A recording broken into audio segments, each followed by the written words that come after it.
Kamis tanggal 10 bulan Juni tahun 2021 ada 6 calon ABK warga negara Indonesia atas nama 1. Muhammad Solihin. Saya Muhammad Solihin, ABK Indonesia. 2. Alimi. Saya Kalimi, ABK Indonesia. 3. Pasrian Ade Irawan. Saya Pasrian Ade Irawan, ABK Indonesia. 4. Riwan. Saya Riwan, ABK Indonesia. 5. Boni Milardo. Saya Boni Milardo, ABK Indonesia. Yang akan bekerja di kapal ikan Korea, bendera kapal Korea Selatan, wilayah operasi Korea, kapal lokal, agensi Mr. Kim Yong Kim Gebal, dan atas nama Rudi Hartono. Saya Rudi Hartono, ABK Indonesia. Yang akan bekerja di kapal ikan Korea kapal Won Jin Ho, bendera kapal Korea Selatan, wilayah operasi Korea, kapal lokal, agensi Mr. Kim Yong Kim Gebal, yang akan diberangkatkan nanti hari Rabu tanggal 16 Juni 2021. Selanjutnya akan dibacakan atau disampaikan rekan saya Mas Haji. Silakan Mas Haji. Terima kasih. Selamat siang. Pada hari ini kita akan melaksanakan pembacaan sekaligus penandatanganan perjanjian penempatan kerja laut ABK. Di sini kalian sudah memegang satu-satu ya. Mohon dilihat perjanjiannya masing-masing. Kita akan mulai di halaman pertama. Di sini perjanjian penempatan kerja laut ABK. Nah, ini adalah hari ini ya, tempat di kantor PCS, dan PCS diwakili oleh Bapak Direktur kita Herman Suprayogi, itu mewakili kantor PCS, dan di perjanjian ini disebut sebagai perusahaan. Jadi kalau ada kata-kata perusahaan itu artinya adalah PT Puncak. Jelas ya? Dan selanjutnya itu nama kalian masing-masing, nama, tempat tanggal lahir, alamat, dan lain sebagainya. Selanjutnya disebut sebagai ABK. Jadi kalau ada kata-kata ABK itu artinya adalah kalian sendiri. Ya.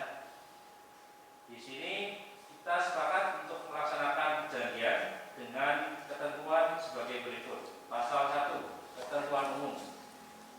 Pasal 1 ketentuan umum ini membahas tentang apa itu perusahaan, perusahaan bergerak di bidang apa itu agensi, dan lain sebagainya. Dari ayat 1 coba. Perusahaan adalah badan hukum yang dimaksud dalam Undang-Undang Nomor 40 Tahun 2007 tentang perseroan terbatas.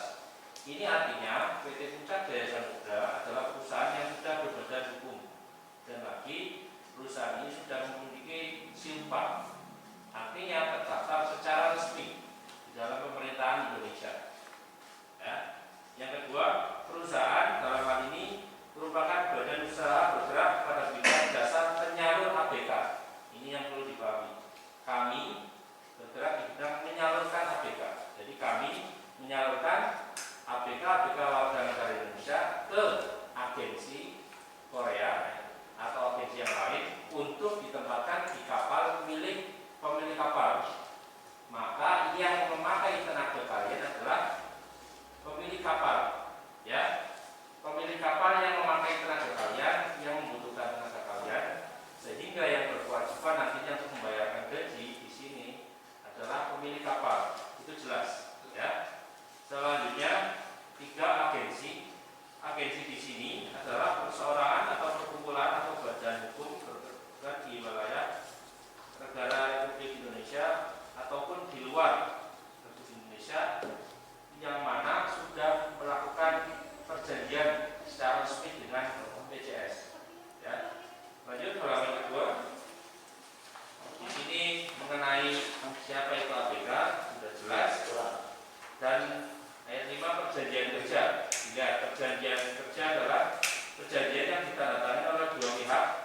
itu antara PJS dengan ABK, ya, dan berlaku sebagai ketentuan hukum yang berlaku.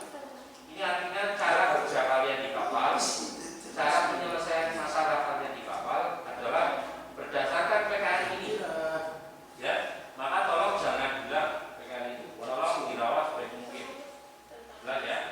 Pasal 2 perusahaan sudah jelas. Ayat 2 kalian lihat perusahaan tidak membayarkan gaji ABK terkecuali sudah ada kesepakatan dengan agensi. Ini seperti yang saya maksud tadi, PJS tidak menggunakan tenaga atau jasa kalian, yang menggunakan adalah pihak owner atau pemilik kapal. Jadi yang membayarkan adalah pihak pemilik kapal. Nantinya kalau memang sudah ada kesepakatan, mungkin uang dikirim ke PJS dulu, baru ke rekening keluarga ABK, atau mungkin langsung, ya. Jadi paham ya, asalnya itu dari bos kapal. Jelas? Lanjut, langsung pasal ketiga. Di sini agensi. Agensi ini karena ini jobnya Korea, agensinya adalah berasal dari Korea. Ya. Pasal 4 ABK. Di sini pasal 1 itu kriteria apa itu ABK. Umurnya adalah 18 sampai 35. Itu yang non atau kuliah X. Ya, mungkin itu keahlian khusus. Kalian sudah dilatih ya. Oke, halaman selanjutnya halaman 3. Dibuka halaman 3. Di sini adalah pasal 5 penempatan.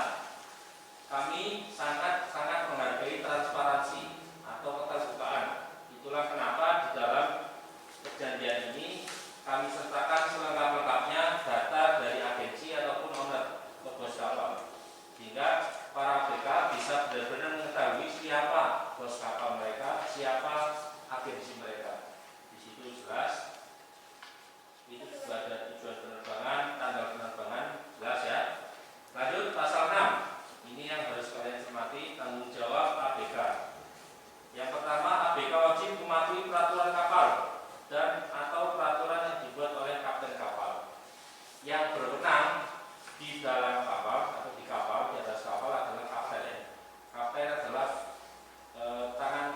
panjangan tangan dari pemilik kapal, ya. Jadi yang berwenang untuk memberikan instruksi pada kalian itu adalah kapten. Kalian wajib mematuhi aturan-aturan atau perintah yang diberikan oleh kapten kepada kalian. Tolong dipahami, kapal sekarang berarti berada di Korea. Pemiliknya adalah orang Korea, kaptennya juga orang Korea. Maka kebiasaan dan adatnya adalah memakai adat Korea. Kalian karena warga Indonesia harus beradaptasi di sana, ya. Harus beradaptasi, menyesuaikan diri dengan keadaan, perilaku, kebiasaan, adat istiadat dan lain-lain yang dari sana, ya.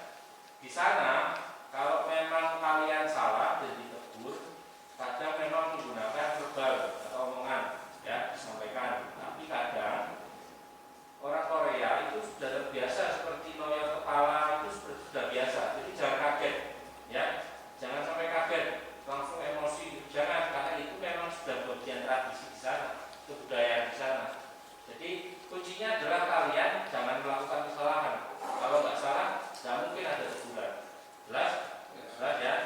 Jangan sampai kasus yang sebelum-sebelumnya ABK merasa emosi karena dia diperingatkan dengan cara toyok kepalanya atau mungkin dicolek seperti itu, dia emosi. Nah, itu yang nggak benar, ya. Karena hal-hal semacam itu sudah biasa di sana. Makanya ini saya sampaikan dari awal, biar terbiasa, biar tahu, gitu ya. Jangan samakan budaya Indonesia dengan yang di Korea, jelas beda. Oke, lanjut nomor 2, ABK bertanggung jawab atas dirinya sendiri, baik di atas kapal maupun saat bersandar di pelabuhan. Ini artinya ketika kalian melakukan kesalahan, kalian melakukan suatu perbuatan yang melanggar peraturan, nantinya yang akan bertanggung jawab adalah tetap kalian sendiri, ya. Meskipun nantinya kapten yang dipanggil, kapten yang diminta untuk bertanggung jawab di pelabuhan, nantinya tetap kalau ada denda, kalau ada kerugian, yang menang adalah yang membuat kesalahan, yaitu si ABK itu sendiri. Itu yang dimaksud dengan bertanggung jawab atas dirinya sendiri. Jadi tolong jangan melakukan hal-hal yang sekiranya tidak perlu, apalagi punya pikiran sedikit pun untuk melakukan kabur dan lain sebagainya. Itu sangat-sangat merugikan kalian dan juga keluarga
perusahaan, mohon maaf, juga bisa melakukan tindakan jika ada ABK yang kabur. Semisal, satu, yang jelas kalian akan dilaporkan ke agensi. Yang kedua, kalian mungkin akan di blacklist oleh agensi tersebut. Yang ketiga, yang sekarang sedang ramai untuk dilakukan adalah ketika ada ABK yang kabur, maka fotonya atau identitasnya akan disebarluaskan di grup-grup laut, sehingga biar semua orang tahu bahwa ini ABK yang sudah kabur. Kenapa perlu dilakukan seperti itu? Karena nantinya yang rugi bukan kalian, tapi kadang ABK lain yang mendaftar dari daerah yang sama dengan kalian. Karena sistemnya adalah kalau memang kalian kabur, misal kalian dari Pemalang, maka Pemalang nanti akan jadi zona merah. Ya, zona merah untuk di blacklist. Kasihan teman kalian yang lain. Satu itu. Yang kedua, kalian jelas ada dendanya. Yang ketiga, kalian kan masih di sana. Nanti keluarga kalian yang harus bertanggung jawab. Ya, jadi jangan main-main dengan yang namanya tindakan kabur. Itu tindakan sangat bodoh sekali. Jarang ABK bisa berangkat untuk masa-masa pandemi ini. Kalian diberangkatkan dibantu oleh kantor. Kalau kalian sampai melakukan perbuatan itu, artinya kalian itu seperti saja kayak pengkhianat, berarti sudah baik-baik diusahakan tapi malah menyia-nyiakan. Ya, tidak semua ABK seberuntung kalian. Gajinya juga sangat besar ini. Paham ya? Lanjut. Nomor 7, apabila terdapat keadaan memaksa atau lalai atau sengaja dilakukan oleh ABK yang menyebabkan celaka rekan sesama ABK yang lain ataupun rekan kerja di kapal, ya, baik itu master ataupun kapten kapal atau dirinya sendiri, maka yang bertanggung jawab adalah ABK secara perseorangan. Ini sering terjadi ketika ABK lalai, ya. Contoh, kalau di kasus sebelumnya ABK mungkin sedang bekerja, ternyata mesinnya itu bermasalah, dia tahu mesin itu bermasalah tapi tidak segera diperbaiki atau tidak dimatikan. Nah, itu kalau memang membuat celaka rekan kerja kalian atau siapapun di kapal, tetap nanti diinvestigasi, diselidiki siapa yang memang dengan sengaja membiarkan mesin itu tetap berjalan. Kalau memang terbukti, ya kalian nanti yang harus tanggung jawab. Ya. 8. Ini penting, apabila dalam hal ini terjadi bencana kecelakaan kerja yang menyebabkan luka, meninggal ataupun hilang, perusahaan BCS dan agensi bertanggung jawab untuk mencairkan premi asuransi ABK dan memastikan pencarian atau pencairan dana asuransi tersebut dan menyerahkan kepada ABK. Ya. Artinya kalau kalian memang terjadi apa-apa, pasti ada tanggung jawab dari kantor. Ya. Tapi tetap kita inginkan semua baik-baik saja, tidak ada yang menginginkan asuransi. Ya, asuransi itu didapat kalau kalian terjadi apa-apa. Kami harapkan tidak terjadi apa-apa, ya. Lanjut ke halaman 4. Ini juga yang penting, setelah selesai kontrak dan melakukan kepulangan, ABK wajib membawa dan menyerahkan dokumen paspor buku laut kepada perusahaan untuk melaporkan kepulangan. Ini sebagai bukti bahwa kalian sudah pulang. Jadi harus ke kantor, ya. Boleh beberapa hari setelah pulang, boleh nggak apa-apa, tidak terlalu lama. Ini kalau memang sudah pulang, ya. Kalau sudah pulang nanti kan dilaporkan, ya. Kalau memang nggak ada misi apapun, nanti dokumen sudah dikembalikan. Kan kayak gitu. Lanjut, pasal 7, perlindungan ABK. Di sini kalian bekerja meskipun di luar negeri, kalian ada aturan yang melindungi, ya, yaitu di situ Undang-Undang Nomor 18 tahun 2017. Jadi jangan khawatir, di Korea juga ada perwakilan kita, ya, ada KBRI. Jika ada permasalahan, pertama sekali kalian laporkan, ya, ke kantor dulu, ke agensi, kalau perlu ke KBRI. Tapi pasti kalau sudah ke kantor pasti sudah koordinasi dengan KBRI. Jadi jangan cemas, ya. Kalian terlindungi di sini. Pasal 8, jangka waktu pekerjaan. Di sini sudah jelas kontrak kalian adalah berapa tahun? 3 tahun. Kalau kurang 1 hari tetap tidak dinamakan 3 tahun. 3 tahun itu, ya, penuh. 2, apabila sebelum jatuh tempo waktu 3 tahun ABK minta pulang karena kapal belum sandar atau karena alasan lain, maka ABK dianggap tidak selesai kontrak dan statusnya adalah putus kontrak.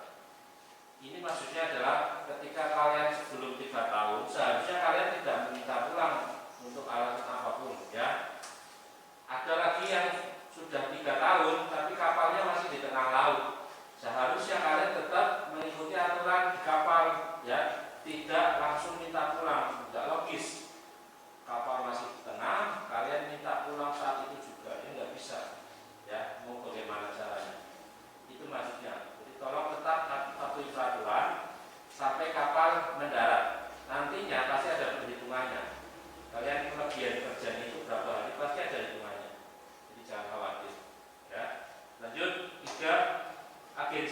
pemilik kapal atau kapten sewaktu-waktu dapat menambah kontrak lebih dari 3 tahun jika posisi kapal masih di lautan. Nah, ini yang saya maksud tadi. Kalau memang masih di laut, kalian tetap ikuti instruksi dari kapten untuk kerja ya. Nanti tetap ada perhitungannya ya. Jadi enggak namanya kerja rugi, kerja pokoknya enggak ada. Tetap kalian ada ya. Pak, dan jika telah selesai kontrak 3 tahun sementara kapal masih operasi, maka kita harus tetap ikuti instruksi pihak penanggung jawab kapal. Ini sama dengan lagi ya. 5. Ini penting di masa pandemi ini. Apabila terjadi force majeure, contohnya adalah penitopan, badai gunung meletus, epidemik atau pandemi, ya seperti sekarang kan ada pandemi ya, pandemi COVID-19, maka pemulangan kalian ya dan penanganan jika ABK terjadi sesuatu itu disesuaikan dengan kebijakan dan otoritas negara setempat. Contohnya seperti ini mas, kalian sudah 3 tahun ini, kalian mau pulang, tapi kondisi di Korea masih COVID parah, misal penerbangannya tidak ada, ya kalian harus mematuhi itu, ya, karena pemulangan kalian itu juga harus sesuai izin dari sana. Kalau sana belum mengizinkan, ya kalian patuhi itu, ya. Masalahnya adalah kalian di sana itu warga negara asing, ya, bukan warga negara sana. Jadi harus ikuti aturan sana, tidak bisa kalian bertindak semena-mena sesuai kemauan sendiri, pengen segera dipulangkan dengan apapun caranya, tidak bisa. Kalian di negara orang, ikuti aturan sana. Paham ya? Oke. 9. Penghasilan ABK di sini jelas bahwa gaji dibayarkan kapten kapal atau pemilik kapal sebagai pengguna jasa ABK. Yang menggunakan jasa kalian adalah bos kapal, ya. Jadi yang membayarkan adalah mereka. Selanjutnya pembayaran itu dihitung mulai dari sign on ke sign off. Sign in itu naik kapal, sign off itu berarti turun kapal. Atau kadang ada yang sign off-nya itu memang belum turun kapal, tapi berhenti gaji. Itu ada. Ya, contoh kalian sudah nggak mau kerja, ngotot sekali nggak mau kerja, ya. Sudah 3 tahun lebih nggak mau kerja, berarti sign off-nya di hari kalian tidak mau kerja itu. Ya. Tapi tetap seharusnya kalian tetap mematuhi aturan, karena nantinya kalau sudah mendarat hitungnya tetap ada, ya hitungnya tetap ada, tidak berhenti waktu kalian 3 tahun pas itu enggak, tetap ada nanti. Oke, halaman selanjutnya di sini gaji 1.822.480 won. Kalau dirupiahkan sekitar berapa?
ABK dibayarkan sesuai dengan tata cara bayar yang berlaku. Ini artinya adalah nanti baik itu dikirimkan secara langsung dari pos kapal atau agensi ke rekening atau dibayarkan langsung di kapal, itu juga ada masing-masing ya.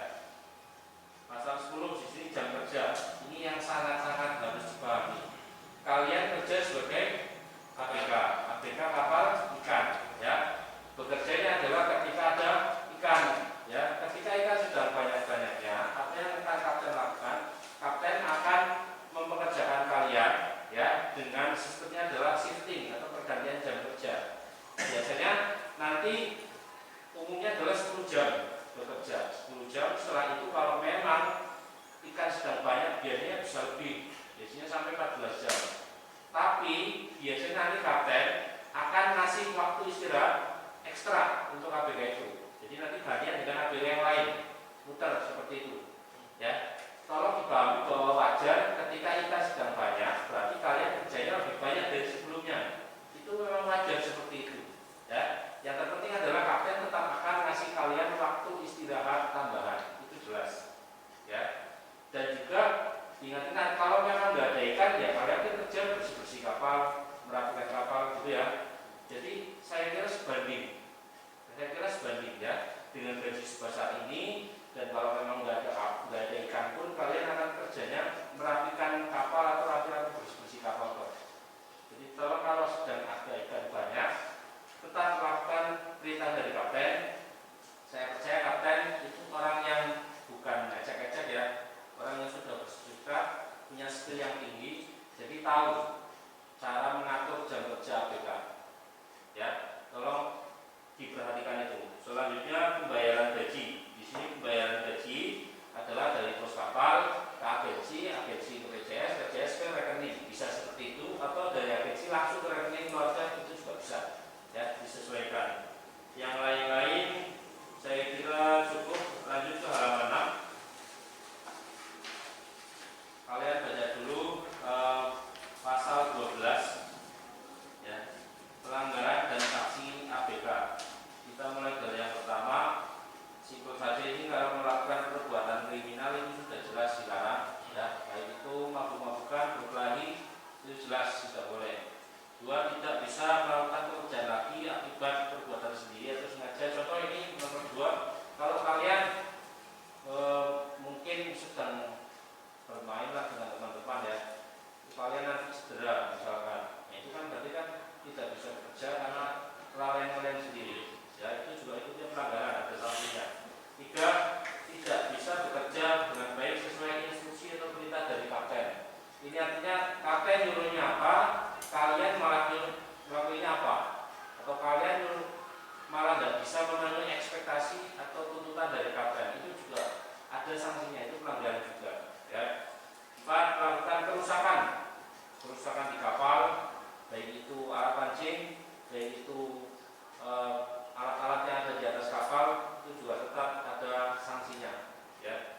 5, tidak taat peraturan dan melakukan segala sesuatu dengan semaunya. Ini contohnya adalah kalau memang di sana ada adat istiadat tertentu, tolong kalian benar-benar hormatilah ya, hargai. Jangan kalian semaunya, jangan malah menyepelekan. Ada orang beribadah, sana kan beribadahnya kan beda, jadi tolong jangan mengejek dan lain sebagainya. Itu cara menghormati. Yang paling baik adalah cukup diam saja ya. Lanjut, secara terus-menerus memperlihatkan kelalaian atau kecerobohan. Ini artinya adalah kalian dituntut bekerja itu dengan sempurna ya. Kalau salah sekali, 2 kali mungkin ada teguran, tapi kalau sudah berkali-kali itu namanya enggak kebetulan, itu memang sengaja. Kalau itu sudah jelas pelanggaran sekali itu. Terus 7, berusaha meninggalkan kapal atau kabur. Masih berusaha saja, kapten sudah tahu saya ya. Jadi tolong jangan sampai ada satu kenyataan pun untuk itu. Sangat-sangat besar kerugiannya nanti.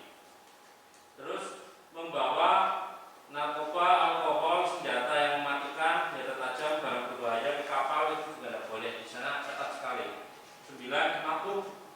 Karena mabuk itu orang tidak sadar, kalau tidak sadar sudah tidak tahu apa yang dia lakukan ya. 10, terlibat penyelundupan barang-barang ilegal. Ini apalagi. 11,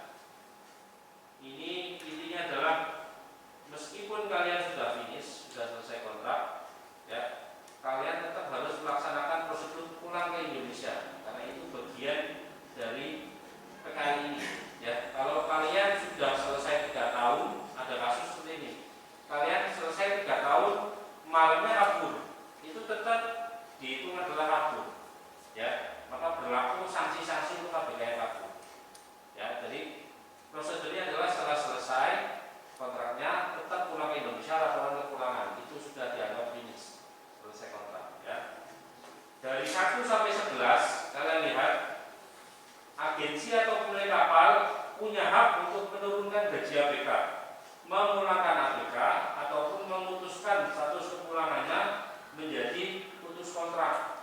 Ya, kalau memang dilakukan sekali dua kali mungkin sekali lagi ada toleransi lah. Tapi kalau sudah berkali-kali itu namanya sengaja.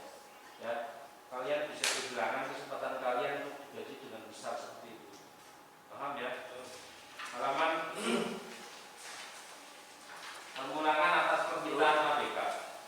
Di sini jika kalian sudah bekerja di sana, seharusnya kalian tidak mengatakan titik pulang, ya, karena itu sudah ketentuan di sana.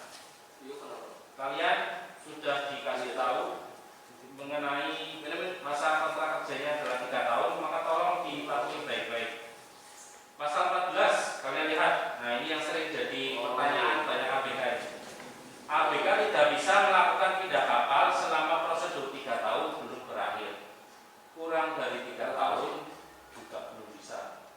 Ya, Bismillah, semoga kalian mendapat bos kapal dan kapten yang baik, ya, dan kalian bisa kerja sebaik-baiknya. Tapi apapun itu tergantung kalian ada batasnya di mana, bagaimana. 15 denda ABK. Di sini dendanya adalah denda sesuai dengan yang diperhitungkan oleh perusahaan dan juga agen. Itu berarti ada dendanya. Kalau memang ABK tidak bisa sesuai kontrak atau melakukan pelanggaran. 16 kompensasi asuransi. Ini artinya adalah kalian ketika mengalami satu kecelakaan kerja. Kecelakaan kerja ya, bukan sakit, tapi bukan karena kecelakaan kerja. Beda. Kalau sakitnya dari dalam, ya, seperti epilepsi itu kan dari dalam, bukan diakibatkan oleh kecelakaan kerja. Beda dengan ketika kalian sudah kerja, amit-amit kalian jatuh, terus kalian tidak bisa jalan, itu karena kecelakaan kerja. Ya, kalau seperti itu asuransi biasanya akan dicairkan, tetap ada. Kematian alami atau kematian karena kerja itu juga sama, ya, dapat asuransi, tapi mudah-mudahan tidak terjadi. Selanjutnya yang lain-lain saya kira sudah cukup. Ya, cukup. Ada pertanyaan lagi? Tidak ada. Sedikit tambahan di halaman 10, coba. Yang ada tanda tangan kalian ini. Pada titik ketiga, ya, apabila kalian kabur atau putus kontak sepihak, maka keluarga yang akan bertanggung jawab penuh. Ya, yang ketiga itu. Terus selanjutnya, halaman selanjutnya ini juga ada keterangannya berapa dan apa yang dijaminkan jika memang belum bisa membayar biaya sanksinya, maka dokumen sertifikat tanah tidak dijaminkan. Ya. Yang lain cukup? Ada pertanyaan? Tidak ada. Ada tambahan dari Pak Ali? Silakan Pak Ali. Baik. Terima kasih. Rekan-rekan soal ABK, kalau orang-orang sukses ya. Semuanya sudah dibacakan dan disampaikan oleh rekan saya Mas Andi. Saya kira semuanya sudah jelas ya. Namun saya akan ulang atau saya tambahkan penekanan kembali terkait dengan apa yang sudah disampaikan tadi. Ini semua demi siapa? Demi kalian semuanya. Siapa? Demi kalian dan keluarga kalian. Ya. Dan kesempatan ini kesempatan yang baik. Bahkan yang masih ngantri di luar banyak pengen berangkat walaupun dengan biaya dan sebagainya atau jaminan dan sebagainya ya. Tapi kembali lagi kesempatan yang sudah diberikan kepada kalian ini sudah kesempatan yang baik, maka saya katakan gunakan kesempatan ini ya. Yang pertama saya katakan jaga diri kalian baik-baik ya. Karena apa? Itu bentuk pertanggungjawaban kesehatan atau kalian semuanya. Kalau kalian tidak bisa menjaga diri, apa artinya bekerja kan? Bekerja pun tidak akan bisa maksimal. Ada salam? Saya cepat jalan. Ya.